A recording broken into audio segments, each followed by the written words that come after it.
I used to work for a Subway next to a liquor store along a fairly busy road. I hated the job, but I was only working there on Friday and Saturday evenings to make some extra money. The customers were friendly enough, referring to me as the blue-eyed girl, as we didn't have name tags. My co-workers were alright as well, being fun and interesting people, but my boss was a jerk.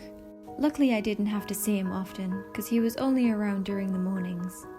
Yet, he'd always find a way to make my job more stressful. My boss would constantly say that our store was doing poorly in profits, and would make it so that only one person would be working for hours alone. I have no idea what he was talking about, because whenever I was working, I felt as though every resident in our city would make an appearance at some time during my shift. Luckily, I had a co-worker with me until an hour before close, something I was truly grateful for.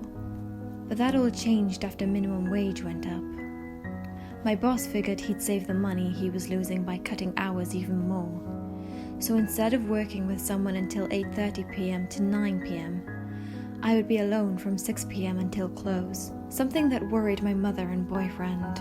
They didn't particularly like the thought of me being alone in the store for that long, as I'm a girl. I didn't like the thought of it either, but what could I do? I dreaded the following weekend when the new schedule would be in effect. On Friday, my boyfriend agreed to stay with me until close, but on Saturday he couldn't, and so I begrudgingly made my way to work from 5 p.m. on that day. I worked with someone else until 6 p.m, and then they left. I was now in the store alone. I was hoping it'd be dead in the store since a football game was on that night, and this proved to be true. Not many people came in.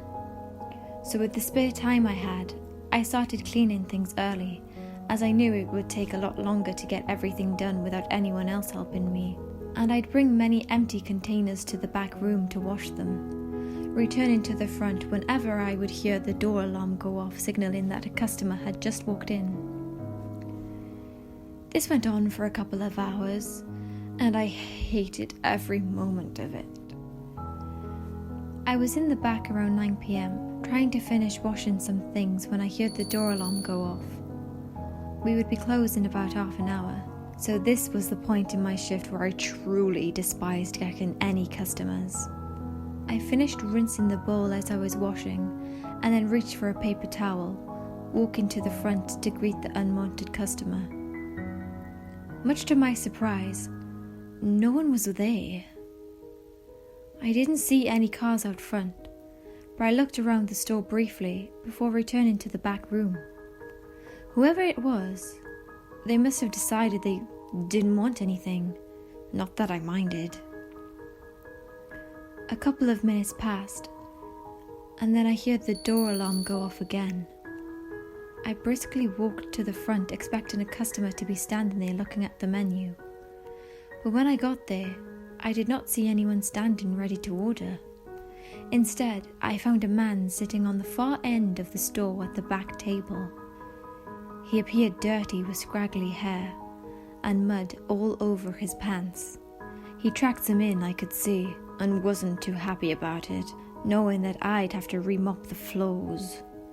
Despite my irritation, I greeted the man. "Hello, sir.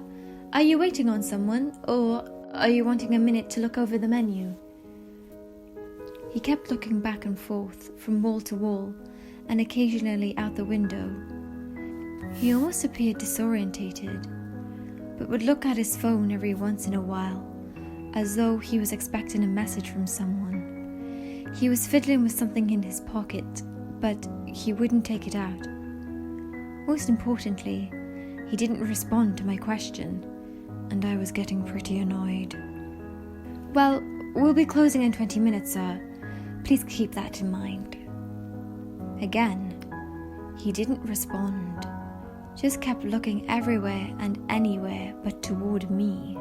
With an irritated sigh, I walked to the back room and began preparing the mop bucket, filling it with water and floor cleaner. This probably took around 2 minutes. Once it was ready, I wheeled it toward the front and quickly noticed that the man wasn't there anymore. He couldn't have left the store, however. I would have heard the door alarm go off if it had been opened.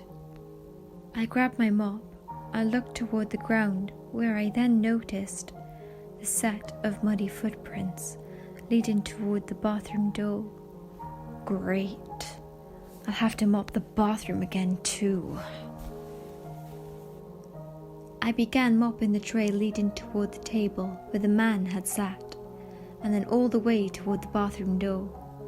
As I finished cleaning the floor directly in front of the door, I heard the faint, muffled cries of someone on the other side.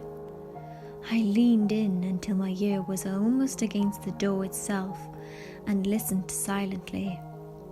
I could hear quiet sobs mixed with some words like, "No," and "I can't." What on earth was going on in there? I took a step back as quietly as I could, and then was surprised by the sound of the door being unlocked. I immediately jumped back, away, mop in hand. I was a good 10 feet away when the door opened. The man emerged and stood there for a couple of moments when he saw me standing there.